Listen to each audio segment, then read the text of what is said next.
Tapi apa yang disampaikan oleh ulama-ulama Islam dalam bentuk dalam bentuk sebuah informasi, dalam bentuk sejarah ataupun keilmuan, itu semua orang-orang yang menjadi mata rantai dapat diverifikasi. Oke, sekarang saya tanya, di mana Muhammad lahir dan pada masa pemerintahan siapa dia lahir? Kita bicara lokasi dan tempat dan waktu. Coba. Dia lahir di Makkah. Pada tahun berapa? Pada masa pemerintahan siapa? Oh, itu yang jelas ada ya, tapi saya tidak hafal kecuali saya buka buku dulu, saudara. Ya, ini saya jujur. Saya mengakui saya tidak hafal. Makanya saya bilang, makanya Robert Spencer dalam bukunya Did Muhammad Exist? Dia membuat satu teori bahwa sosok Muhammad yang dikenal oleh umat muslim selama ini lebih merupakan sosok legenda ketimbang tokoh yang sejarah. Ini tolong jangan berbelit lagi nih Ustadz Ajam ya. Iya. Coba. Silakan. Wajibkah menjadikan Muhammad sebagai Rob? Wajib menjadikan Muhammad sebagai utusan. Kenapa Anda mengklaim kemana-mana? Lagi. Kita mengatakan sesuai apa yang diinstruksikan oleh agama, saudara. Luar biasa, saudara-saudara. Dengar. Pengertian Rob adalah seseorang yang kepadanya kamu takluk, kepadanya kamu taat, kepadanya kamu dipimpin, kepadanya kamu mengikuti, betul? Ya. Oke, sekarang wajib tidak wajib tidak Muslim berlaku seperti itu kepada Muhammad, wajib tidak? Wajib. Ya, oke, wajib sudah. Berarti wajib umat Muslim menjadikan dia sebagai Robnya, betul? Wajib, sudah. Pertanyaan saya, siapa yang berkontribusi menciptakan alam semesta? Jawab sudah. Kok lari kemana-mana? Iya, Anda terus yang bertanya dari tadi. Ini lari kemana-mana, Ustadz Ajam, dengarkan. Wajib tidak menjadikan Muhammad sebagai Robnya. Umat Muslim wajib tidak membuat Muhammad sebagai Robnya. Dalam segi bahasa ya wajib, udah. Wajib. Dari sisi bahasa wajib menjadikan Muhammad sebagai Rob. Dari sisi bahasa, ketika saya sebagai seorang bos dari sebuah perusahaan, maka saya wajib jadi Rob. Baik. Udah. Baik.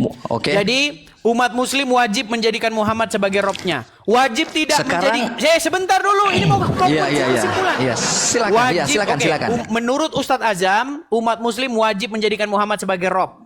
Nah, dari sisi bahasa. Udah, dari sisi bahasa jawab dulu. Dari sisi jelaskan. Wajib tidak menjadikan Allah sebagai Rob. Wajib nggak menjadikan. Oh, harus itu. Harus. Allah adalah Rob. Jadi ada dua yang wajib dijadikan Rob, betul? Tidak semua Rob itu pencipta alam semesta. Itu muter lagi. Jawab. Saya ingin menguji kekristenan Anda. Anda ini Kristen atau ateis? Dengar. Anda Kristen atau ateis? Wajib menjadikan Muhammad sebagai Rob, satu. Wajib menjadikan Allah sebagai Rob, dua. Berarti wajib ada berapa menjadikan yang saya sebagai Rob juga. Sebentar. Wajib ada berapa yang wajib Rob dijadikan Rob oleh umat Muslim seluruh dunia? Semua wajib dijadikan Rob jika dia yang mengatur. Iya, saudara. Luar biasa. Saya wajib jadi Rob. Saya pun wajib jadi Rob, saya saudara. naikkan satu Muslim lagi nih. Apakah akan membantu dia atau akan mengkafir-kafirkan dia, saudara-saudara? Baik, kita kasih naik ada. Sebentar, kita kasih naik ada siapa ya? Anda Kristen atau ateis? Kristen atau ateis? Sebentar. Ya, Anda boleh berspekulasi, Anda boleh memfitnah apapun terserah. Karena memang itu ajaran tidak. Baik. Saya bertanya. Saya apa dulu? Selamat malam. Malam. Iya, silakan nyalakan kamera, Bro. Muslim, Bang? Muslim, Bang? Oke. Jangan mau diadu, Bang. Sebentar, Muslim, Bang? Ya, halo, Bang. Iya, Muslim, Bang? Jangan mau diadu sama Edis, Bang. Muslim, Bang. Iya. Ini saya dengarnya agak greget juga ya. Pertama, Abang Edis ini nggak ngasih jawaban gitu. Selalu ngasih pertanyaan. Saya mau nanya tadi Ustadz Ajam sudah mengakui bahwa wajib menjadikan Muhammad sebagai Rob. Anda setuju? Wajib dari sisi bahasa. Iya kan aja. Bang Azam juga tolong jawabannya itu harus sesuai juga, Bang. Saya agak greget juga dengan jawabannya gitu. Ngeri. Jadi gimana, Bang? Muhammad Lihat tuh, Anda Bentar, sudah Bang. dikritik oleh orang Islam yang dari penampilan saja dia Muhammad tidak tahu ini. apa-apa tentang Al-Quran. Luar biasa, Nggak saudara-saudara. apa-apa, nggak apa-apa. Muhammad itu bukan Tuhan, bukan Rob, tapi utusan. Kapok kau Azam, kena kau Azam, kena kau. Saya Rob. Untuk Bang Saya Edis, bisa jadi tolong Rob. juga Edis bisa jadi Rob. Anda saudaraku bisa jadi Rob. Semua bisa jadi Rob. Wajib tidak merobkan Bahkan dia. Abu Thalib. Wajib tidak Abu orang Thalib umat itu muslim robnya membuat Ka'bah. dia jadi robnya. Wajib tidak. Abu Thalib itu robnya unta. Abdul Muthalib. Yang ditanya robnya umat muslim. Enggak, wajib tidak umat muslim merobkan ini? Wajib tidak? Tidak, tapi saya punya Wajib karyawan tidak bisa umat muslim mengerobkan saya. merobkan saya. Wajib kalau Anda punya Tidak, karyawan, Rob. Anda Rob. itu Tuhan yang satu. Aduh, ini gimana sih? Saudara-saudara. Kasih naik Makanya ustadz lah. Mewajibkan Muhammad sebagai Rob atau Tuhan menurut Ajam itu adalah kewajibannya. Dari sisi bahasa. Dari sisi Saya bahasa jelaskan. adalah kewajibannya. Saya adalah Rob dari sisi bahasa gitu. Udah lihat kan Teh Taula? Aduh. Itu ajaran Islam Edis yang adalah sesungguhnya. Rob dari sisi bahasa. Segala sesuatu bisa dijadikan Edis. Rob. Silakan. Sudah. Silakan. Edis, Anda Kristen Bang Edis, atau Bang Edis. ateis? Belum? Apa Edis? Oke, baiklah. Karena dia berisik ini kayaknya sinyalnya dia putus-putus juga ini, dia tersendat-sendat. Edis, Baik, Anda Ustaz Kristen? Ajam. Takut Anda ditanya nih. Oh, Anda silakan, Kristen apa silakan ateis? bertanya. Anda Kristen atau ateis? Jawab dulu. Anda bisa lihat profil saya? Ya sudah, saya anggaplah Anda Kristen. Siapa yang Enggak, lihat berkontribusi dulu profil menciptakan saya, langit apa dan di situ? bumi? Apa di situ Siapa di yang profil saya itu? berkontribusi? Siapa yang berkontribusi? Saya tidak mau digiring lagi. Siapa yang berkontribusi menciptakan langit dan bumi? Silakan jawab. Menurut Bible, firman Tuhan menjadikan alam raya dan segala isinya. Dengan firman Tuhan, langit dan bumi dijadikan. Selesai? Siapa yang berkontribusi menciptakan langit dan bumi? Sudah saya jawab. Kemana-mana lagi jawab. Sudah Siapa? saya jawab. Sebut. Siapa? Siapa itu adalah Sudah jawaban. saya Si jawab. Fulan, si Firman Anu, si Tuhan A, si B. menjadikan langit dan bumi. Sudah saya jawab. Si Firman berarti yang menjadikan langit dan bumi. Ya, Firman itu betul. apa? Betul sekali. Firman itu apa? Perkataan. Firman itu akal, pikiran, kehendak, perkataan daripada Tuhan. Berarti bukan Tuhan. Kehendaknya Tuhan itulah yang menjadikan alam semesta ini. Akal, logikanya, pikirannya, perkataannya. Berarti bukan Tuhan. Firman Tuhan itu adalah pengejawantahan dari Tuhan itu sendiri. Sama, isi pikiranmu, perkataanmu. Ketika saya mendengar perkataannya Ajam, di kepala saya adalah Ajam. Ketika saya mendengar suaranya Ajam, halo Edis TV, maka di kepala saya itu adalah, oh ini suaranya Ajam. Suaranya Ajam ini berarti Ajam. Nggak mungkin suaranya Ajam itu adalah Juma. Lu gimana? Bagaimana? Tidak Anda semua, begini, tidak setiap yang keluar dari saya itu saya. Baik, sekarang saya tanya. Ketika Anda berkata, Anda bilang nih sama polisi nih, saya akan membakar kantormu. Kenapa yang ditangkap Anda bukan perkataan Anda? Yang ditangkap, fisiknya yang kan saya. diadili, yang disidang dan yang diponis itu bukan omonganmu, tetapi orangnya yang ngomong, betul? Betul. Betul. Kenapa bisa seperti itu? Kenapa? Berarti yang berkontribusi tadi saya tidak mau digiring. Berarti yang berkontribusi tadi siapa? Karena Tuhan. perkataanmu adalah manifestasi dari dirimu, betul? Berarti yang berkontribusi tadi siapa? Perkataannya, bukan Tuhannya gitu. Kalau Anda tidak bisa mencerna itu ya mungkin Anda perlu sekolah lagi. Tadi kan sudah saya Anda bilang, sudah mulai. langit Ya. dan Oke. bumi dijadikan oleh firman-Nya. Jadi Tuhan berfirman, jadilah terang, maka terang itu jadi. Lalu Tuhan berfirman pula, jadilah begini, jadilah begitu, jadilah begini. Jadi dengan firman Tuhan, langit dan bumi diciptakan. Sebenarnya Anda mengimani hal yang sama kok. Di dalam Al-Quran dikatakan, kul katanya. Dikatakan dengan perkataannya, dengan kalam. Betul? Tidak. Tidak. Kenapa Anda Oke, ketawa? jadi Tidak. menurut Al-Quran dengan apa? Dengan apa di situ Allah menjadikan ala langit dan bumi? Ya Allah menjadikan alam langit tidak dengan apa-apa, dengan dirinya Allah menciptakan tanpa berhajat dan butuh kepada Berat. apa-apa. Kenapa berat? Aduh. Jadi Allah berarti Allah Anda yang menciptakan salah. langit dan bumi tidak dengan berfirman.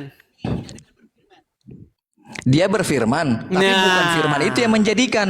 Iya. Ketika firman yang menjadikan berarti Tuhan butuh terhadap sesuatu gitu loh. Bukan butuh terhadap sesuatu. Artinya Tuhan itu dengan pikirannya, dengan perkataannya itu tidak pernah dipisahkan. Betul? Betul. Iya. Firman. Tetapi apakah pikiran itu yang apakah dengarkan. firman itu? Ya, oke, Dengarkan. silakan. Perkataan Tuhan atau firman Tuhan itu pengejawantahan atau manifestasi daripada Tuhan itu sendiri, betul? Betul nggak? Silakan. Terus. Lu jangan Enggak, silakan. kalau manifestasi tidak. Kalau manifestasi itu tidak. Oke, jadi ketika Anda membaca Al-Qur'an itu firman siapa? Itu firman Tuhan tetapi bukan Tuhan. Anda harus bisa bedakan. Ya memang bukan Tuhan, tetapi itu pengejawantahan Iya, kan? dari dia, betul? Tidak. Terus? Tidak bisa. Terus Tidak itu bisa. perkataan orang lain. Ketika Anda katakan bahwa firmanlah yang menciptakan, berarti firman itu yang menciptakan, bukan Tuhannya. Tuhan menggunakan pihak lain untuk menciptakan alam semesta. Hah, makanya Begitu. ini sulit bagi Nah, Anda. sekarang Ini- nanti Anda akan ini merujuk. akibat sering membenturkan kepala ke ubin jadi kayak begini, saudara. Anda yang salah, saudara. Nanti Anda akan mengatakan bahwa Yesus itulah yang telah menjadi firman itulah telah menjadi Yesus. Iya kan? Firman nanti itu Anda telah arahnya ke menjadi situ. gimana? Ini bolak-balik firman itu telah menjadi Enggak, nanti Anda akan gimana? mengatakan firman telah menjadi manusia kan? Nanti ujung-ujungnya Sekarang Anda akan begini, mengatakan begitu. Jangan membahas hal-hal yang dogmatis, karena hal-hal yang dogmatis itu sifatnya itu kebenarannya subjektif. Itu subjektif, Jadi itu nggak bisa menciptakan kita langit dan bumi perdebatkan. tadi? Yang bisa kita Oh, perdebatkan itu adalah hal-hal yang sama-sama kita terima secara logis, yang sama-sama berarti kita tadi kebenarannya Tuhan. itu sama. Firman Tuhan tadi, saya tidak sepakat kalau firman Tuhan. Iya, artinya yang menciptakan alam semesta ya Tuhan. Itu adalah sesuatu yang sifatnya itu subjektif. Terus. Nggak bisa kita memperdebatkan hal-hal yang bersifat subjektif. Jadi nggak bisa diperdebatkan di pertanyaan saya nih. Anda mentok sudah nih. Ketika saya tanya Anda ini, di surga nanti kawin-mawin nggak? Kawin-wawin dong. Nah, gimana kita bisa membuktikan itu? Gimana caranya? Kebenaran Ya, siapa mati yang dulu. benar? Loh, Ya, nggak mati dulu, bisa. karena Itu namanya itu konsep hal-hal yang kematian. bersifat iman. Subjek itu konseptian.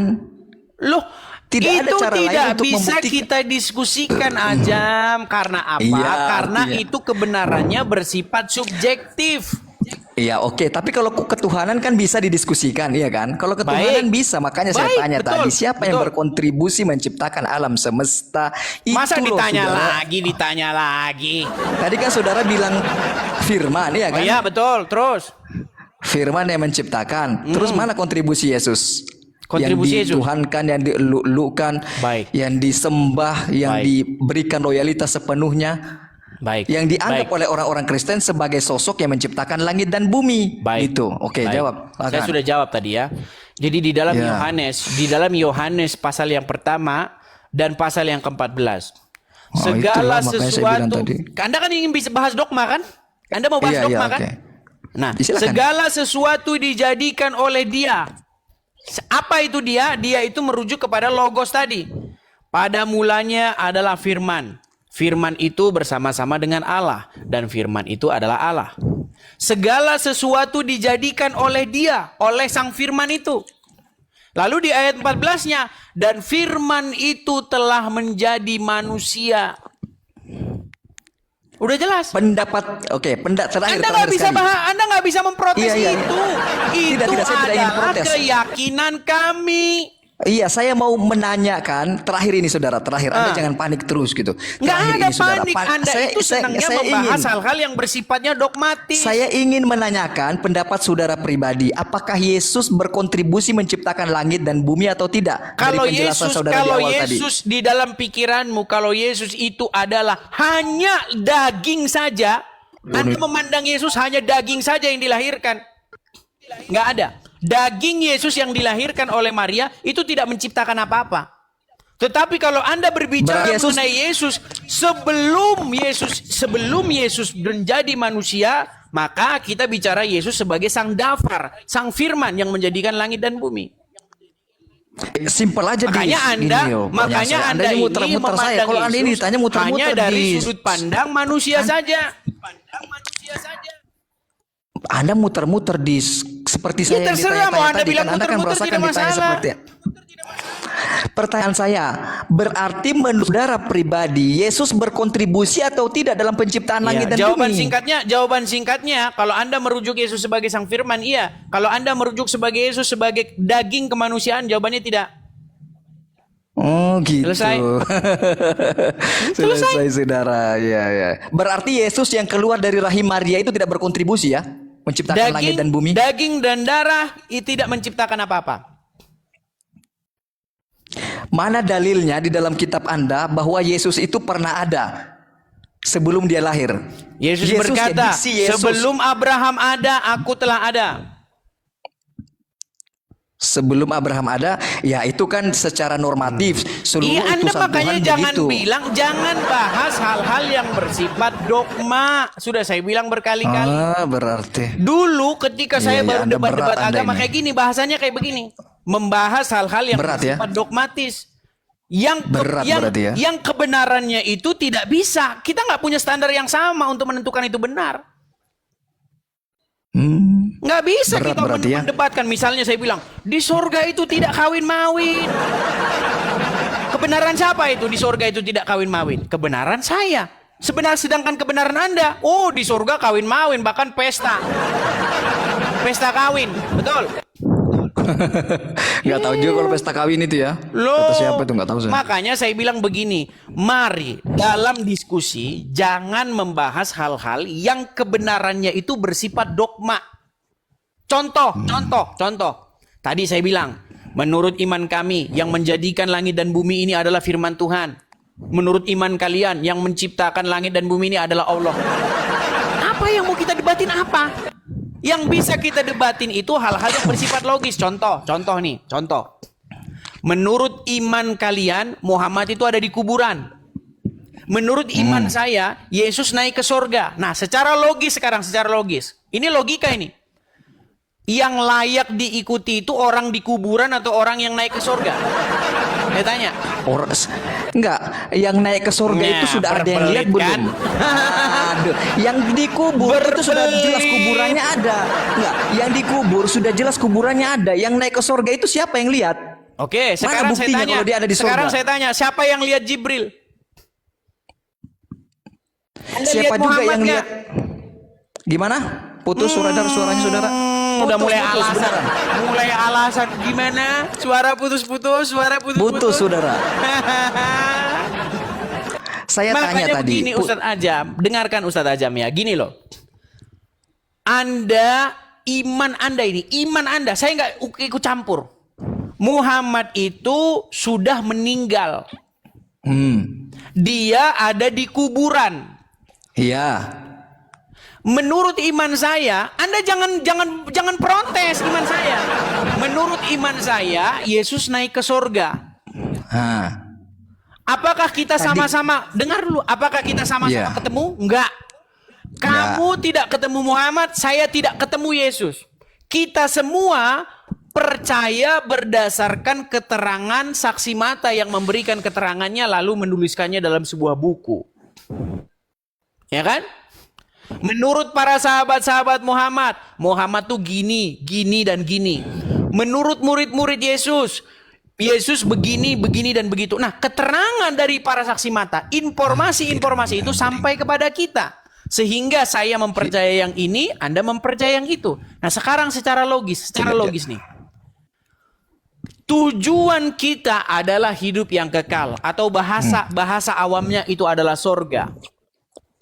Sekarang secara logis, bagaimana Anda mau menuju sorga, tapi yang memimpin Anda itu ada di kuburan? Sedangkan saya akan pilih kalau saya mau ke sorga, saya dipimpin oleh orang yang naik ke sana. Masa saya mau dipimpin sama orang yang ada di kuburan? Nah, ini adalah hal-hal yang bersifat logis. Ini kita nggak bahas dogma, kita bahas akal sehat. Umat Oke. Muslim berseru-seru Saudara, kepada saudara Muhammad, mengatakan- Muhammad, tapi Muhammad ada di Oh, kuburan. lagu lagi deh. Saudara, Memang fakta. surga itu sendiri adalah sesuatu yang tidak logis jika Anda bicara logis. Loh. Yang logis itu kuburan. Orang mati ya ditanam. Nah, Anda kan makanya tadi saya bicara logis. bilang di Surga dalam itu agama sendiri tidak Islam- logis. Anda tidak bisa Baik. buktikan. Betul, memang surga di dalam agama Islam itu adalah hayalan. Surga di dalam agama Islam yang sungainya berkamar-kamar, ya kan? Ada air sungainya tuh dari komer. Kalian nanti mabuk di situ, mabuk komer di situ, betul? Betul nggak? Loh, sungainya itu langsung komer dan di situ ada Iya, gadis-gadis tapi yang tidak berpayudara besar, betul? memabukkan. Di situ dijelaskan tidak memabukkan. Anda ini gimana sih framingnya? Kurang Sebentar, jelas lah. sebentar. Kurang bagus. Di sana ada sungai dari komer. Di sana ada gadis-gadis yang payudara besar, betul? Jangankan itu lebih lagi, bro. Iya, Emang payudaranya kenapa besar gitu? yang saya bilang, betul? Jangankan lebih dari itu. Nah, makanya saya katakan bilang, lebih saya dari bilang itu kok. begini, dengar. Sekarang sebenarnya itu adalah hayalan dan omong kosong. Kenapa saya bilang itu hayalan dan omong kosong? Karena Muhammad yang cerita tentang itu dia ada di kuburan. Sedangkan kami, dengar, apakah kebangkitan setelah kematian itu adalah fakta dan realita bagi agama Kristen? Bagi agama kami itu adalah sebuah realita. Itu adalah sebuah fakta. Makanya kebangkitan Yesus itu adalah dasar fundamental kekristenan. Kalau Yesus tidak bangkit, bubar agama Kristen itu bubar. Saya kalau misalnya saya dapati bahwa Yesus tidak bangkit, saya berhenti jadi orang Kristen. Karena kebangkitan daging, ya, kehidupan yang kekal itu jadi omong kosong belaka. Omong kosong sama seperti nyamuk. Mati, udah selesai. Orang mati udah selesai, jadi tanah, jadi abu. Nah, Gitu di ya. dalam iman kami, kekristenan kami, Yesus bangkit. Makanya dikatakan, dia adalah yang sulung, yang pertama-tama bangkit dari antara orang mati. Pertanyaannya, adakah yang menyaksikan ketika dia bangkit sampai dia terbang ke langit? Murid-muridnya. Dia bangkit loh, kelihatan loh, bukan tiba-tiba Iya. kuburan kosong. Udah gitu. Murid-muridnya. Dia Apakah Anda pernah bangkit membaca gitu. Injil? Belum semua sih. Nah, makanya Anda baca. Kebangkitan Di mana tuh? Yesus Bisa saya cari? itu disaksikan. Di mana? Baik. Anda Panjang tunjukkan sekali. nanti saya cari sendiri. Anda nggak Mau usah, saya Anda bacakan? sebut aja, nanti saya cari. Nggak usah. Ya, di dalam Injil, Anda beli saja Injil. Makanya saya bilang, umat Islam jangan anti sama Injil. Nggak anti. Al-Quran menyuruh kalian itu beriman kepada Injil, tapi ulama-ulama kalian melarang. Jangan kelamaan framing. Anda sebut saja nanti biar saya baca. Sekarang begini, sekarang pergi ke toko buku, di Gramedia ada, di toko buku manapun Anda pergi, beli Injil. Terus Pak, di aplikasi pun ada, udah cepet. di aplikasi juga ada, nggak usah repot-repot, di Android ada, download Iya. aja udah beres. Baca di Iya. situ bagian kebangkitan Yesus. Kalau Anda baca Injil, di bagian-bagian terakhir, bagaimana peristiwa penyaliban, lalu kebangkitan. Ada di situ murid-murid yang nggak percaya, ada Anda murid-murid yang kayak tidak mana percaya. ceritanya? Bahwa ketika dia bangkit keluar dari kubur dilihat gitu, langsung naik ke Baik. surga, terbang dilihat gitu. Baik, Seperti baik. itu loh maksudnya. Enggak seperti itu. Oh, enggak gitu. Jadi pada suatu waktu datanglah beberapa orang perempuan. Mereka ini hendak meminyaki mayat Yesus. Oke? Nah, ketika mereka ingin meminyaki mayat Yesus itu, ingin merempah-rempah, karena mereka kalau orang-orang besar itu tidak dikubur secara apa namanya, seperti kita dalam tanah, enggak. Mereka menempatkannya dalam sebuah kubur batu, sama seperti Yusuf. Yusuf juga seperti itu. Dia juga dibumi karena orang-orang Israel ini, mereka itu lama di Mesir. Jadi kebudayaan Mesir itu sangat ini kepada mereka. Nah, ketika Yesus murid-muridnya yang perempuan ya datang kepada Yesus, ingin meminyaki Yesus, ingin mengurapi Yesus, membalsemnya, mereka bawa balsem mur dan lain sebagainya, didapati kubur itu kosong. Wah. Batunya sudah terguling. Dengar, batunya sudah Iya, terguling. terus. Lalu murid-murid yang perempuan ini kembali. Kubur itu kosong sekarang. Lalu di antara murid itu terjadi kegoncangan besar. Berlari-larilah murid yang lain menyaksikan bahwa kubur itu kosong. Ya kan? Dan ketika murid-murid itu datang, salah satunya ada perempuan-perempuan itu datang mengunjungi makam Yesus yang telah kosong itu, ada malaikat yang berkata, "Mengapa engkau mencari dia yang hidup? Ia tidak ada di sini. Ia telah bangkit." Bukan kayak Muhammad ada di kuburan. Ia telah bangkit. Nah, kebangkitan Yesus ini adalah menjadi dasar berkobar-kobarnya iman kekristenan. Nah, ketika Yesus bangkit, dia menampakkan diri pula beberapa kali kepada murid-muridnya. Dia menampakkan diri pula kepada 500 orang. Dia menampakkan diri, berkali-kali dia menampakkan diri. Sebelum terakhir kali dia naik ke surga seperti yang dicatat di dalam Kisah Para Rasul. Saya bacakan. Ini iman kami. Saya bacakan. Iya, silakan. Makanya kami percaya kepada pemberitaan Injil ini. Kami percaya. Makanya Kristen memberitakan tentang kebangkitan. Orang Islam memberitakan tentang kematian. Nih, saya bacakan. Terus. Nih, di dalam Kisah Para Rasul, saya bacakan ya. Nih. Kisah Para Rasul. Dengan cerita tadi sudah jelas sebenarnya. Saya bacakan nih. Nih. Yesus terangkat ke surga. Kisah Para Rasul pasal yang pertama ayat yang ke-6. Saya mulai dari ayat yang ke-6 sampai yang ke-11. Sabar. Maka bertanyalah mereka yang berkumpul di situ, "Tuhan, maukah engkau pada masa ini memulihkan kerajaan bagi Israel?"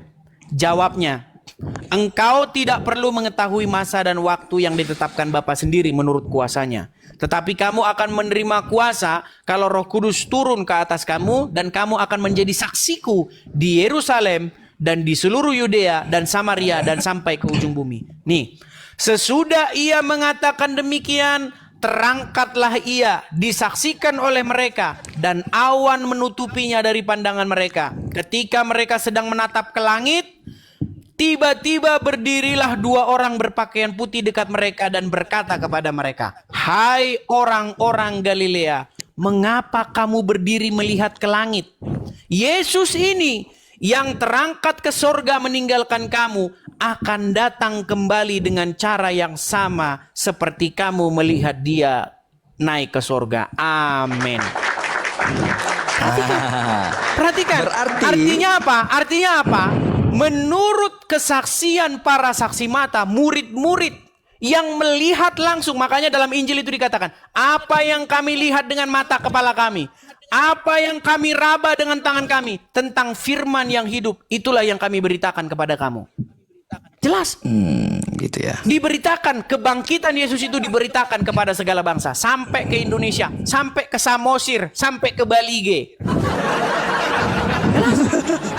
Berarti, oke, sudah boleh saya bicara ya? Silakan. Berarti secara logika yang Anda bangun dari tadi, yang Anda katakan tadi, kita tidak boleh berpatok terhadap dogma, bahwa itu narasi yang Anda sampaikan tadi menggugurkan statement Anda sebelumnya.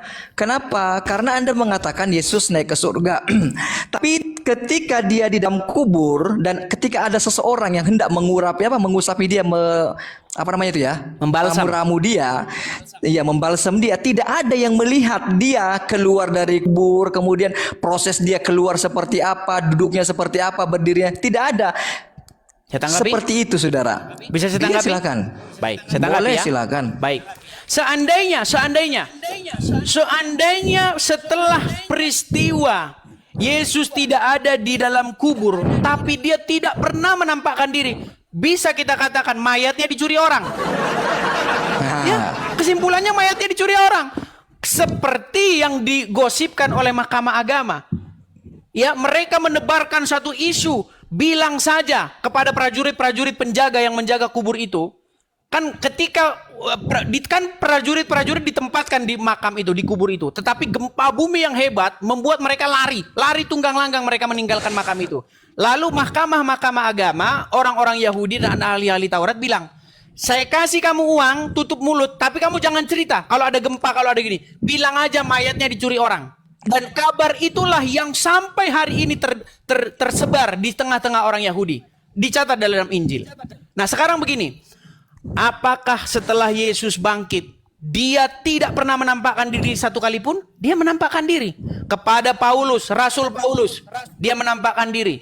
kepada Yohanes di Pulau Patmos, dia menampakkan diri dan berkata, "Lihat, aku telah mati, tetapi aku hidup sampai selama-lamanya. Tapi sekarang aku telah hidup sampai selama-lamanya."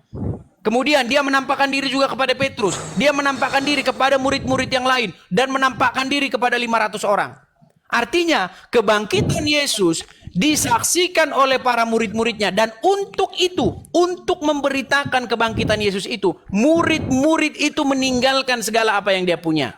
Mereka memberitakan kebangkitan itu. Kata Yesus kepada mereka, "Ingat, kalian adalah saksi mata dari semuanya ini." Saksi mata, saksiku, mulai dari Yerusalem, Samaria, dan sampai ke seluruh ujung-ujung bumi. Saksinya.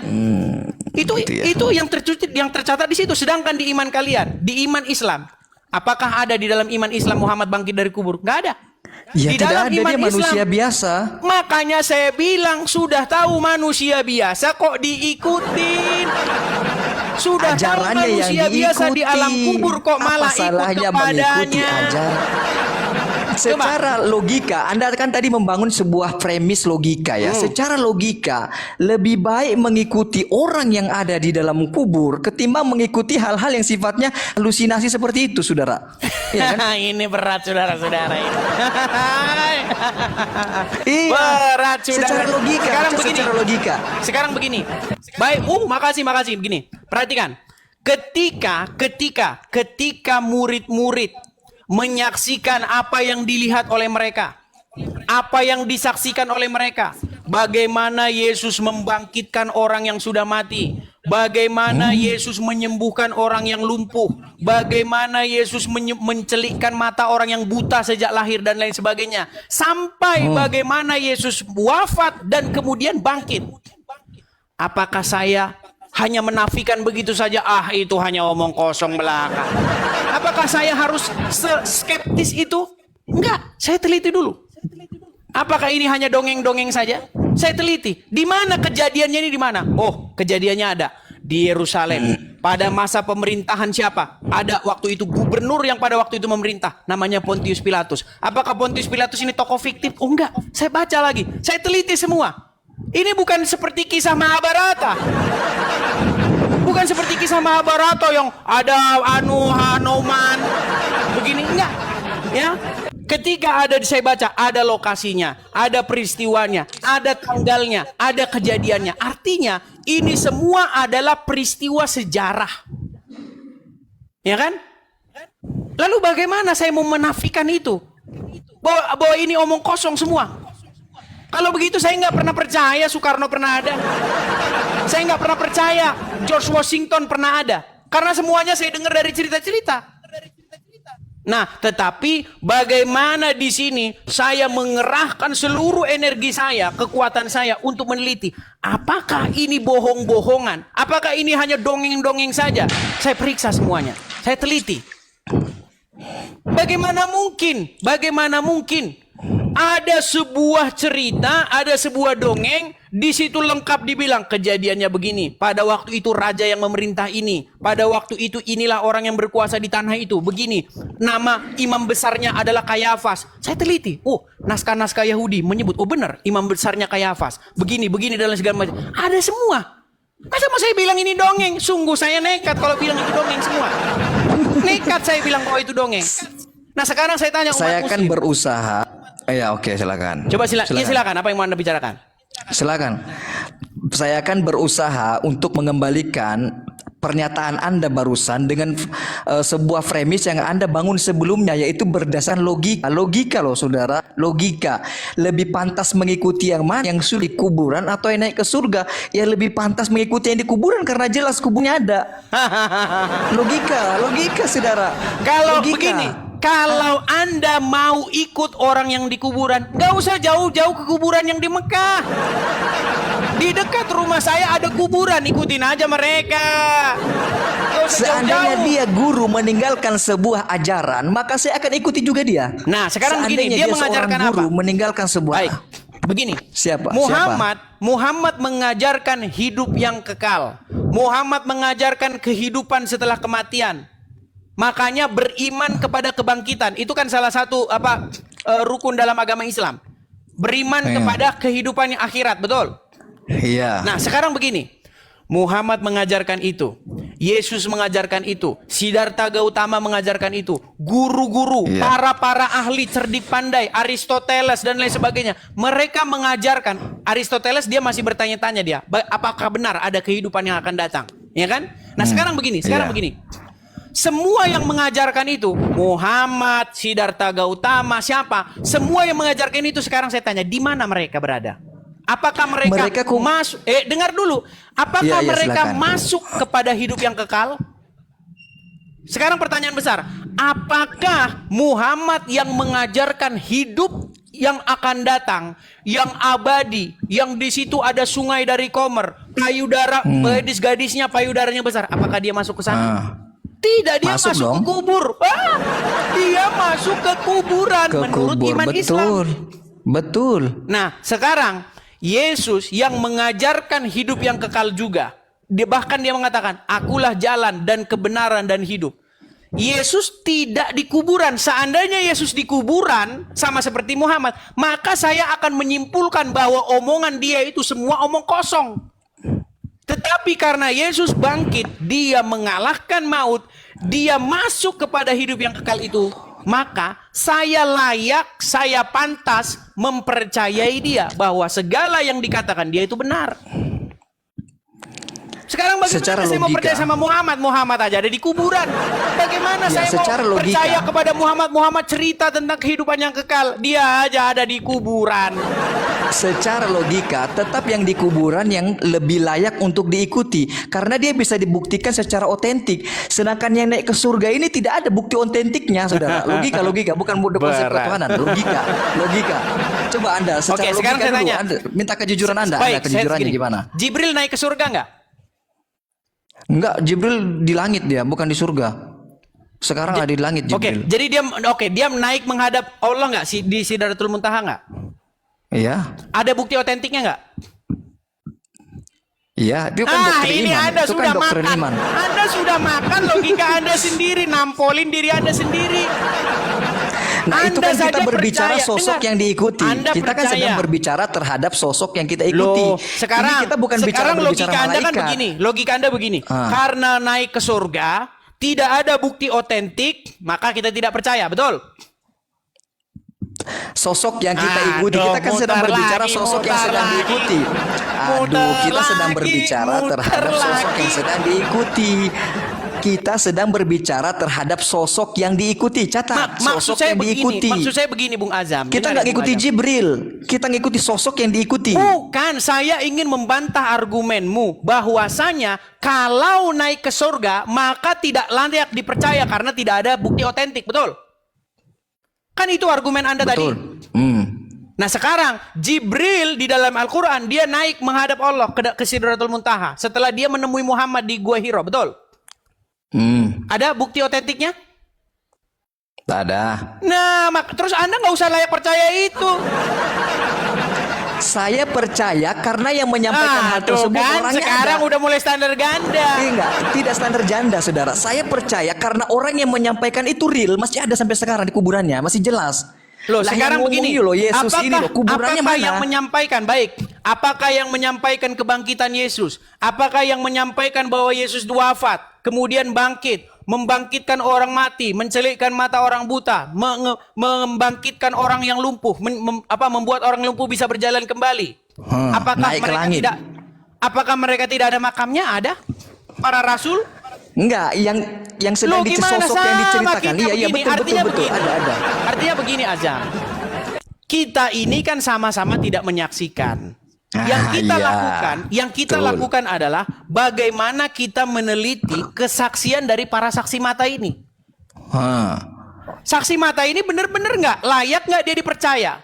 Saksi mata ini sumber-sumbernya bagaimana? Sumber-sumbernya. Metodologi apa yang saudara gunakan untuk memverifikasi berita tersebut? Baik, silakan. ini mantap. Ini sudah baru ribuan pertanyaan tahun yang loh bagus. jaraknya. Ini pertanyaan yang bagus. Metodologi apa yang saudara gunakan? Baik, ini pertanyaan yang bagus. Gini, sekarang di dalam disiplin ilmu sejarah, sejarah itu dibagi dua. Sumber sejarah maksud saya, sumber sejarah itu dibagi dua. Sumber sejarah primer dan sumber sejarah sekunder. Nah, kita sumber sejarah primer tentang Yesus kita punya. Ya kan? Bagaimana kita bisa menemukan naskah-naskah, manuskrip-manuskrip yang mencatat berita tentang Yesus? Kita masih lihat manuskrip-manuskripnya sampai sekarang masih bisa kita akses. Walaupun ada beberapa di antara buku-buku itu yang telah rusak. Ada yang hanya tinggal beberapa lembar, ada yang masih utuh, ada yang masih ini. Artinya saya menaruh harapan, artinya saya punya harapan bahwa kepercayaan saya itu bukan hanya omong kosong. Artinya saya percaya bahwa ada naskah-naskah yang mencatat itu. Sekarang saya kasih perbandingan aja. Aristoteles yang kita percaya, yang kita sekolah belajar di dalam filsafat, ilmu-ilmu filsafat, kita belajar Aristoteles, kita belajar Socrates, kita belajar. Tahu nggak, sumber-sumber sejarah tentang mereka itu nggak beberapa lembar doang. Tahu nggak, hanya beberapa naskah yang mencatat tentang sosok keberadaan Aristoteles. Tapi kenapa kita tidak pernah meragukan? Kenapa tidak pernah kita meragukan Socrates bahwa dia sosok yang pernah ada? Makanya saya bilang, ini sebuah kemunafikan kalau kita menyangkal bahwa apa yang diceritakan di dalam Injil itu adalah fakta dan kebenaran. Nah, sekarang saya tanya balik kepada Begini Anda. loh, ya, silakan. Sekarang saya tanya balik kepada Anda. Coba, sumber sejarah yang kita pakai untuk merekonstruksi biografi Muhammad, jujur, dari mana? Dari mana? Sirah Nabawiyah. Muhammad, ya, Sirah Nabawiyah, mantap, ini pinter. Nah, Sirah Nabawiyah, setelah mantap. saya periksa, setelah saya teliti Sirah Nabawiyah, tidak ada manuskripnya. Saya simpulkan bahwa Sirah Nabawiyah murni karangan orang-orang abad ke-18 dan 19. Saya sudah cari bagus. manuskripnya. Itu bagus. Di mana? Bagus. Di mana ada? Saya Bagus. sebentar. Di mana ada manuskrip yang menulis Muhammad lahir pada masa pemerintahan siapa? Siapa raja yang berkuasa pada waktu Muhammad dilahirkan? Setelah saya baca, bagus. saya baca. Dikatakan di situ di dalam buku Sirah Nabawiyah itu, dada Muhammad dibelah. Diambil hatinya, dicuci pakai air jam-jam. Lalu dimasukkan ke dalam dadanya iman, kebajikan. Saya baca, sungguhkah ini benar-benar cerita atau dongeng-dongeng? Nah, bagus, itu bagus. Sekarang saya tanya, Bahwa betul tidak Sirah ada Nabawiyah, riwayat seperti itu tentang Muhammad? Bahwa Sirah Nabawiyah hadir bukunya pada abad ke-18. Oke, bisa dibenarkan hal tersebut. Tapi Anda perlu telusuri bahwa dari mana isi dari Sirah Nabawiyah itu dikumpulkan dari hadis-hadis yang ada. Hadis-hadis yang ada itu disampaikan kepada orang yang menyampaikan hadis tersebut. Itu seluruh jalur-jalurnya dapat diverifikasi. Profil kehidupannya, seperti apa cara hidupnya, siapa saja murid-muridnya, siapa gurunya, semua dapat diverifikasi, tercatat dalam buku namanya Rijal. Baik, Ilmu saya tanggapi. Rijal. Bisa saya tanggapi? Iya, silahkan. Baik. Sedangkan apa yang tertera dalam Bible ribuan tahun yang lalu tidak ada sistem seperti itu. Baik. Bahkan kitab Yohanes, Wahyu dan seterusnya itu ada setelah beberapa puluh tahun ke sepeninggalan Yesus. Baik. Begitu, saudara. Baik, mantap. Bagaimana itu cara memverifikasinya? Jadi ini saksi mata versus rantai periwayat. Perhatikan, mana yang lebih akurat? Gini, di dalam Islam ada dia itu yang disebut dengan matan. Periwayat. Sanad. Ya, sanad. Sanad atau periwayat. Rantai. Jadi si ini bilang bahwa si ini bilang, si ini bilang bahwa si ini bilang, si ini bilang bahwa. Tapi teman-teman perlu tahu ini, bahwa ketika itu ditulis, semua orang yang dibilang bahwa ini bilang begini, ini bilang begini itu semuanya sudah meninggal. Semuanya sudah meninggal. Ketika Bukhari disebutkan, ya, Bukhari disebutkan dia berasal dari Persia. Dalam waktu 16 tahun disebutkan dia mencari-cari apa yang pernah dikatakan oleh Muhammad. Dikatakan 16 tahun. Dalam rangka 16 tahun itu, dia konon katanya telah meneliti 600.000 hadis. Dari 600.000 hadis itu hanya 6.000 saja yang diverifikasi sebagai informasi yang sahih atau valid, kata Kainama. Valid, ya kan? Nah, dengar begini. Sekarang yang menjadi pertanyaan begini, ini dari umat muslim sendiri yang mengajukan pertanyaan bahwa itu sangat sukar dipercaya oleh akal sehat. Gini, Buya Syakur almarhum Buya Sakur. Oh, Ya. Buya Sakur lagi. Ketika masa hidupnya beliau, dia sudah pernah menghitung. Kalau kalau Bukhari mengumpulkan 600.000 selama 16 tahun, sudah dikali, sudah dibagi sama dia. Sudah dapat angkanya bahwa dia meneliti satu hadis itu hanya dalam waktu 15 menit. Sekarang saya tanya, kapan naik kontaknya? Kapan dia nemuin si fulan? Kapan dia pergi ke sini? Makanya sangat-sangat disimpulkan, sangat-sangat diragukan bahwa Bukhari itu memang melakukan hal yang seperti diriwayatkan. Kemudian yang kedua, dengar yang kedua. Aduh. Ini kembali kepada pertanyaan yang awal tadi. Gini, ketika Anda ingin menceritakan sesuatu, kalau Anda saksi mata, Anda tidak perlu sanad. Anda saksi mata ini, masa Anda perlu sanad? Petrus ketika meriwayatkan, apakah dia perlu sanad? Bahwa katanya Udin 2, Udin 3, Udin 4, Yesus bilang begini. Bukan begitu, saudara. Dengar. Semasa Artinya, Yesus masih dengar. hidup, sampai pada saat ini, Bible adalah keterangan dari para saksi mata. Makanya di situ nggak ada kata Udin. Sedangkan di dalam hadis, emang Markus bertemu dengan Yesus? baik, sekarang saya jawab. Apakah yang Bukhari bertemu dengan Muhammad? Tidak bertemu. Ketika Bukhari Tetapi ada mengatakan dari fulan bertemu dengan fulan, apakah si fulan yang disebutkan itu masih ada atau sudah di kuburan? Ada yang masih ada yang sudah di kuburan. Iya, ketika itu diriwayatkan, mata rantainya paling tidak 3 orang pada mata rantai itu sudah mati semua. Terus apa yang menjadikan hal tersebut tidak bisa dipercayai jika dibandingkan dengan Markus yang tidak bertemu dengan Yesus? Saya kasih tahu. Gitu loh. Saya pernah dulu kumpul dengan mahasiswa dari UIN. Ya, saya kumpul dan berdebat dengan mahasiswa dari UIN. Ini orang-orang Gitu udah ya? pasca sarjana. Ya, Iya. jurusan mereka adalah jurusan Islamologi. Mereka sangat-sangat kritis semua. Saya bilang begini sama mereka, masih ingat saya, tahun 2015. Saya bilang begini, bro, teman-teman sekalian semua, karena masih mahasiswa kan, saya bilang begini. Ciri-ciri dongeng, biasanya mereka itu tidak bertanggung jawab terhadap tempat dan waktu kejadian. Saya kasih contohnya. Pernah dengar kita semua bagaimana kancil lomba lari dengan siput? Dengan kura-kura? Bagaimana kancil mengakali buaya ketika kancil ingin menyeberang sungai? Kita semua pernah dengar itu kan? Sekarang saya tanya, di mana kejadiannya? Di Tidak sungai tahu apa? karena tidak ada yang bisa diverifikasi. Baik. Tidak ada yang bisa diverifikasi. Kapan waktu kejadiannya? Tidak tahu, tidak ada yang bisa diverifikasi. Baik. Makanya saya bilang, ciri-ciri dongeng adalah ketika dia tidak pernah bertanggung jawab terhadap salah satu bro, atau keduanya. Dengar dulu. Apa yang disampaikan? Sabar dulu. Cepat. Contoh, Malin Kundang, oke, kejadiannya di Sumatera Barat. Oke, kejadiannya Itu di pun Sumatera hoax. Barat. Legenda Danau Toba, kejadiannya oke di Samosir. Tapi kapan kejadiannya? Tahun berapa? Pada masa Tidak pemerintahan ditahu. siapa? Gak tahu. Tetapi apa yang makanya kita disampaikan simpulkan, oleh- dengar. Makanya kita simpulkan bahwa itu Nggak tidak dikasih lebih bicara nih, daripada saudara. tidak lebih daripada isapan jempol yang dipercaya oleh anak-anak yang pernah sekolah. Kan gitu. Dengar,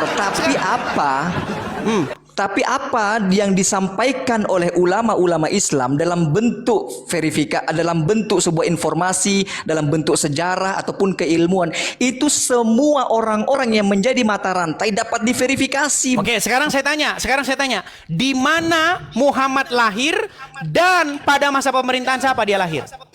Kita bicara lokasi dan tempat dan waktu. Coba. Dia lahir di Makkah. Pada tahun berapa? Pada masa pemerintahan siapa? Oh, itu yang jelas ada ya, tapi saya tidak hafal kecuali saya buka buku dulu, saudara. Ya, ini saya jujur.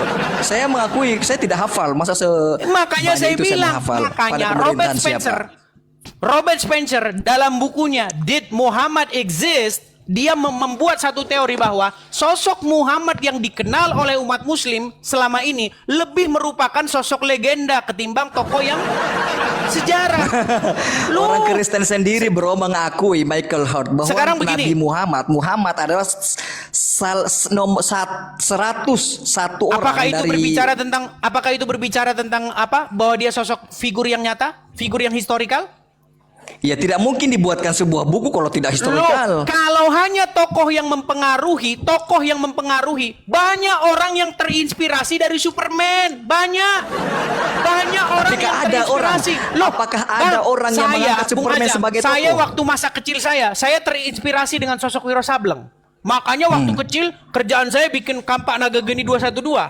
Waktu saya Ya, main apakah berantem Anda berantem. Loh, apakah Anda menulis dengar. buku? Apakah ada Makanya yang saya menulis bilang, buku makanya saya bahwa bilang, Wiro Sableng itu adalah tokoh yang bisa orang diikuti? yang dengar sesuatu yang menginspirasi, tokoh yang menginspirasi kita, walaupun Michael Hart pernah menulis buku, tokoh-tokoh yang paling berpengaruh di dunia, itu tidak menunjukkan bahwa tokoh itu adalah tokoh yang fiktif atau sejarah atau tokoh yang nyata.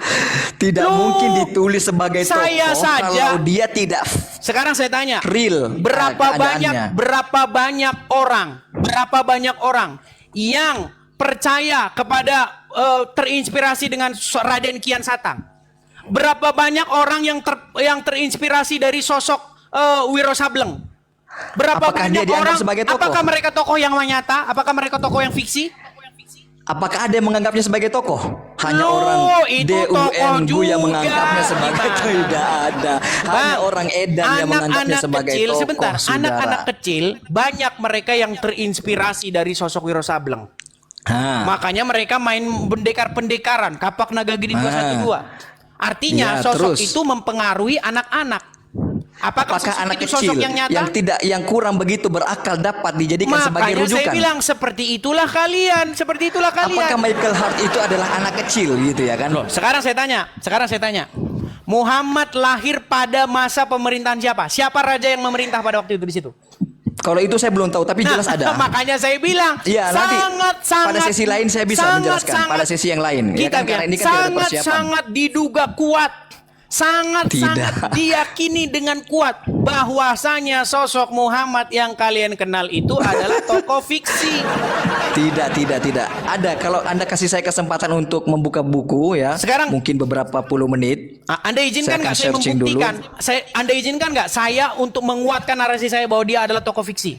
Tidak saya izinkan Nah, karena Anda berdiri sendiri takut umat argumennya. akan murtad. Tidak. Anda Saya takut belum umat Anda akan kasih murtad. kesempatan. Mungkin di kesempatan yang lain ya, kapan-kapan besok atau kapan saya naik, saya akan jelaskan pertanyaan Anda ini. Karena Loh. ini tidak ada persiapan tadi. Sekarang begini Begitu. Azam, dengarkan ya Azam ya. Ya, gimana? Pertama-tama di dalam sebuah riwayat disebutkan dada Muhammad itu dibelah. Terus apa Kemudian masalahnya? diambil hatinya. Apa masalahnya? Kemudian dicuci dengan air jam-jam. Apa salahnya gitu? Sekarang tolong pakai akal logika yang sehat. Menurut ayat itu katanya hati Muhammad itu ingin dibersihkan dari noktah-noktah. Betul? Ya, bukan ayat itu, kisah. Iya, dari cerita kisah gitu. itu, dari sirah Nabawiyah itu. Sekarang saya tanya. Kalau Anda punya pahit hati, Anda punya rasa iri, dengki, penyakit hati, apakah Anda Iya. pergi ke dokter? Dokter, bedah dong hati saya, dada saya, cuci dong hati saya ini, biar hati saya bersih. Loh, Ada? apa bedanya dengan kondisi Yesus gitu loh? Apa Makanya bedanya saya dengan bilang kondisi sangat Yesus yang diduga diangkat ke keras langit? itu adalah riwayat-riwayat yang membuat melebih-lebihkan sosok Muhammad ini. Makanya Robert Spencer bilang, sesungguhnya Muhammad yang dikenal oleh umat muslim ini lebih merupakan sosok legenda ketimbang sosok yang Saudara, kalau hal-hal seperti itu boleh dikritisi dalam Islam, tidak dipersoalkan hal-hal seperti itu. Berarti anda setuju bahwa itu dongeng? Diperbolehkan. Saya tidak menganggapnya juga sebagai dongeng dan Anda saya juga percaya? memperkenankan orang, saya mempersilahkan orang untuk mengkritisi hal itu. Oke, Anda boleh percaya? itu dikritisi. Sekarang, Saya Anda percaya. pribadi saya tanya, Saya apakah percaya Anda juga percaya? kalau ada yang mengkritisi. Enggak, Anda percaya bahwa dada Muhammad Saya dibelah? percaya. Anda percaya? Saya percaya. Oke, saya tunjuk. percaya. Oke, sekarang begini. Sebagaimana Anda Dengar dulu, percaya dengan bagaimana Yesus naik ke langit gitu loh. Saya itu percaya murid-murid terhadap hal tersebut. menyaksikan. Murid-murid menyaksikan. Sekarang saya tanya. Di situ dikatakan ke dalam dada Muhammad itu dimasukkan iman. Tidak, bagaimana Anda cara mempercayai bahwa yang dikubur itulah yang naik? Sedangkan tidak ada yang sekarang melihat begini sosok, Ajam. tidak ada yang melihat sosok yang keluar dari Perhatikan. kubur. Gini aja, Bagaimana? dengarkan. Tadi saya sudah jelaskan itu panjang lebar. Sekarang begini. Tidak ada yang Di melihat. dalam- Anda di tidak dalam menjelaskan. ajaran- di Kitab dalam Anda hadis tidak itu. menjelaskan. Saudara, dengar saudara. Di dalam kitab yang Anda baca tadi dan di narasi yang Anda sampaikan tadi, tidak ada yang melihat ada sosok keluar dari kubur kemudian duduk lalu berdiri. Murid-murid menyaksikan. Yang keluar dari kubur tidak ada. Baik. Murid-murid menyaksikan ketika ada sosok yang mendengar malaikat di situ berkata, "Mengapa kamu mencari yang hidup di antara orang mati? Dia tidak ada di sini, dia telah bangkit." Yang berkata itu adalah malaikat. Metodologi apa yang Anda gunakan? Siapa tahu mereka berhalusinasi. Siapa tahu mereka kalau Anda skeptis, skizofrenia. Kalau Anda siapa tahu mereka digoda. Iya, masalahnya bukan satu dua orang. Nah, iya bisa. Oke, mereka tidak skizofrenia. Mereka tidak anxiety dan lain sebagainya. Siapa tahu sosok lain, iblis, jin dan lain sebagainya. Baik. Karena apakah itu hanya sekali? mata... Apakah itu hanya sekali saja dan hanya terjadi kepada mereka, tidak terjadi kepada murid-murid yang lain? Iya. Ya, itu terjadi juga kepada murid-murid yang lain. Yesus menampakkan diri juga. Saya akan bacakan satu penggalan. Poin utamanya nih saudara, dengar dulu. Poin utamanya ini ketika ada sosok yang keluar dari kubur dan dilihat, itu yang paling penting. Sudah? Supaya tidak ada dugaan bahwa mayat tersebut hilang. Baik. Ketika ada yang melihat, oh dia keluar dari kubur ini, dia lagi bangkit nih, dia lagi berdiri nih. Secara detailnya seperti itu semestinya. Justru kalau ada yang melihat Yesus bangkit, oh diintip-intip, wah bangkit tuh. Justru itu omong kosong. Iya gitu. Justru itu omong kosong. Karena apa? Dengarkan. Karena peristiwa itu terjadi di dalam kubur. Kubur itu ditutup oleh batu besar, ditutup untuk menutupi lubang kubur itu. Kemudian di situ ditempatkan prajurit-prajurit menjaga. Nah, ketika Yesus bangkit, disebutkan di dalam itu terjadi gempa bumi yang dahsyat sehingga batu itu terguling. Nah, ketika batu itu terguling, ketika murid-murid datang untuk meminyaki Yesus, ya kan? Meminyaki Yesus, kubur sudah kosong. Di situ dilihat kubur itu kosong dan batu sudah berarti terguling. tidak ada yang melihat.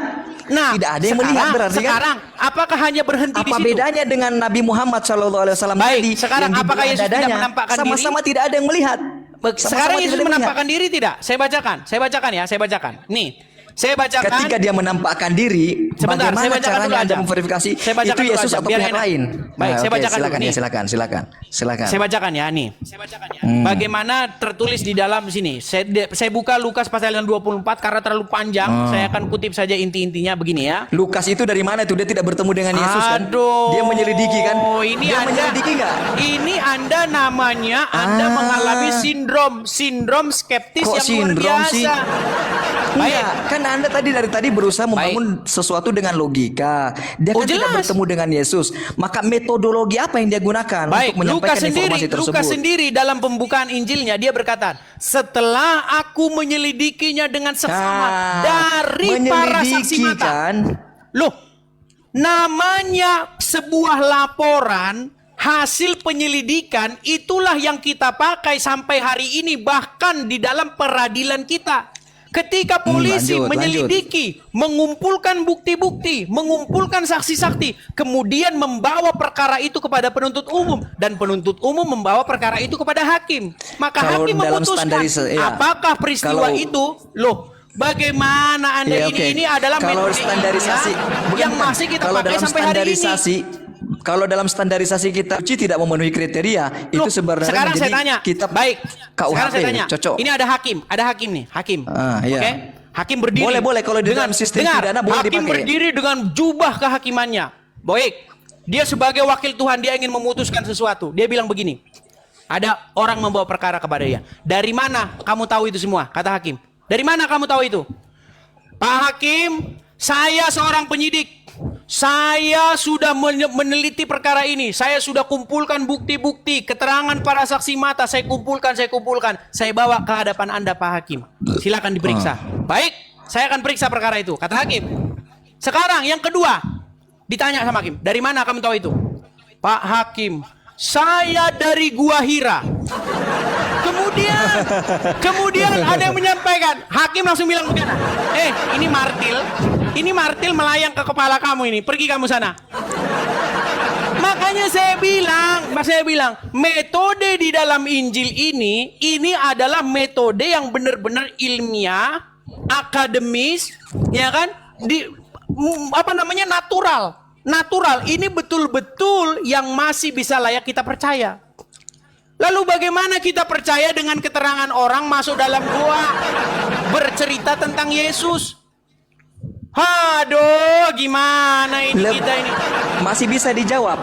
Orang yang dari gua tadi menginformasikan tentang Yesus atau tentang orang-orang terdahulu, dari mana dia dapat info? Sedangkan dia tidak bisa baca dan tidak bisa tulis. Makanya itu justru menjadi Dari mana dia dapat pertanyaan. info? Menjadi Dari pertanyaan. mana? Makanya Dia dapat info dari mana dia? oh jelas dari Ayo, bisa. ngarang.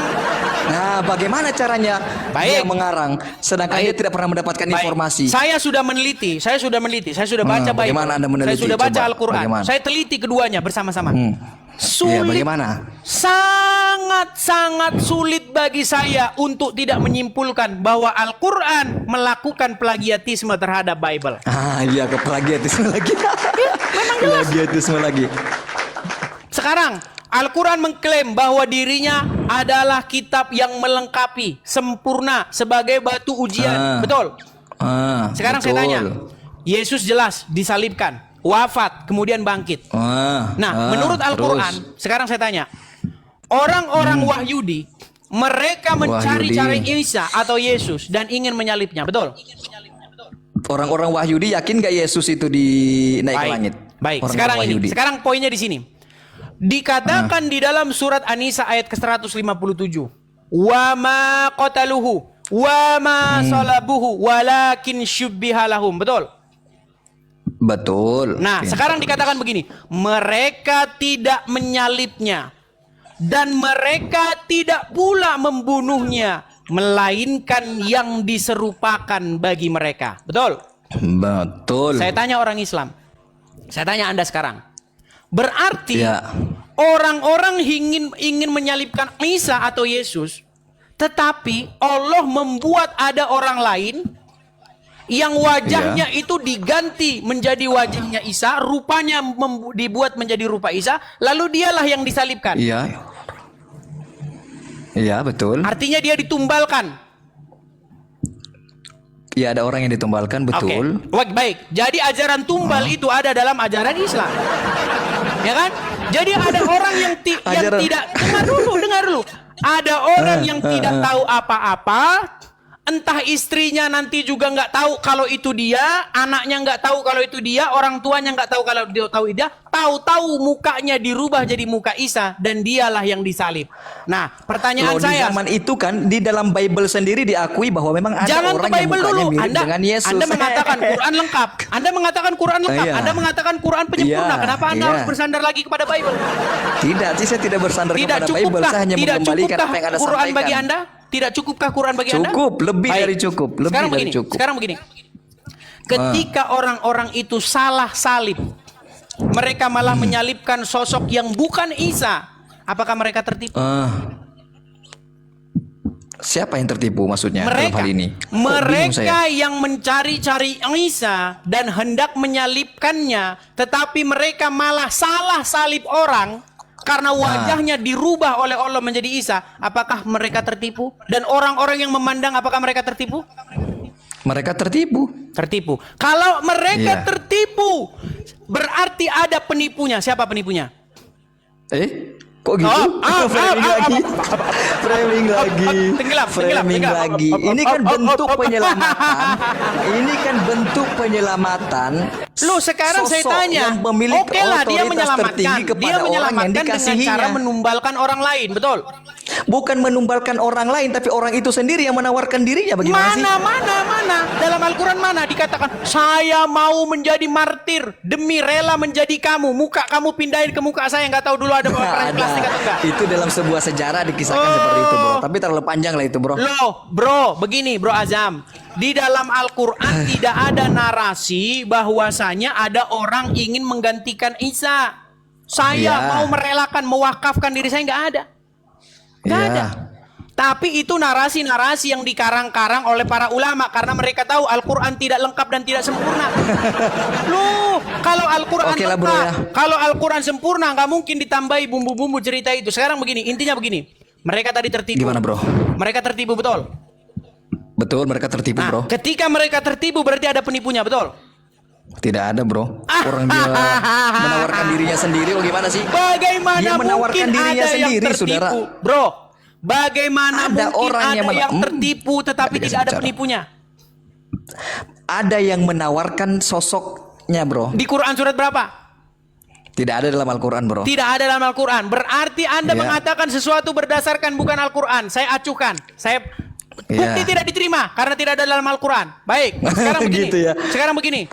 Aduh, capek. Tolong, ketika ada orang-orang yang mengira bahwa itu Isa, penonton, orang-orang yang melihat khalayak ramai melihat Isa disalibkan, padahal itu bukan Isa, wajahnya aja yang Iya. Isa, padahal orang yang bukan. Mereka tertipu. Dan ketika mereka tertipu, tolong jawab dengan tegas, siapakah yang menipu mereka? Siapa yang menipu mereka? Lihat. Pertanyaan saya, siapa yang menipu mereka? Loh, Anda Siapa? jawab. Ketika Anda jawab. gini, Siapa yang menipu ketika mereka? ada sosok yang menawarkan dirinya, apakah Tidak sutradara ada dari hal dalam tersebut? Al-Quran orang menawarkan diri menggantikan Isa. Itu akal-akalan Anda saja. Aduh, 17.000 bagaimana, orang saudara menyaksikan secara langsung di TikTok ini. 17.000 Nanti kita mata lanjut lah, memandang. bro ya, bro ya. Berikan jawaban kepada kaum Nanti kita lanjut, muslimin bro. wal muslimat. Silakan jawab. Nanti kita lanjut ya, bro. Nanti Lari. kita lanjut besok. Lari. Enggak lari. Saya izin.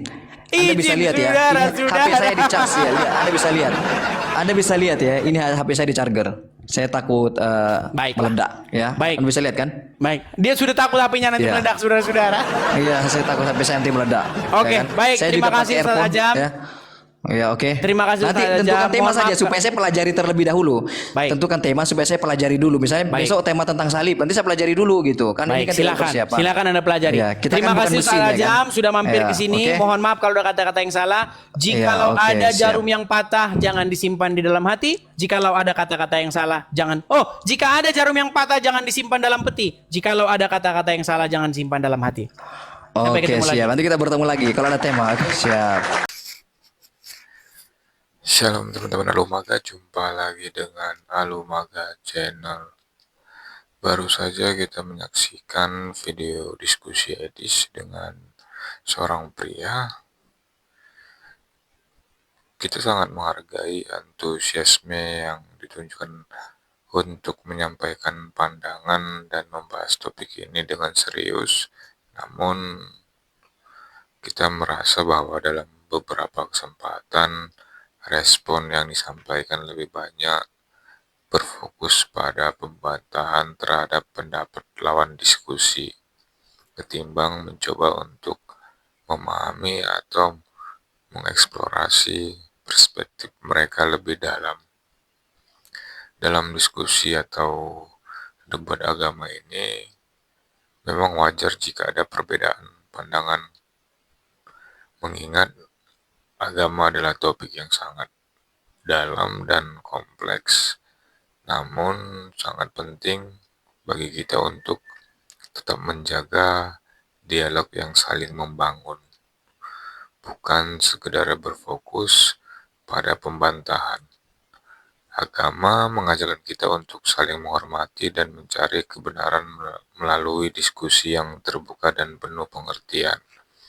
Disclaimer, ini hanyalah diskusi, bukan ajang mencari pemenang atau juara. Jadilah penonton yang baik dan bijak. Tuhan Yesus memberkati.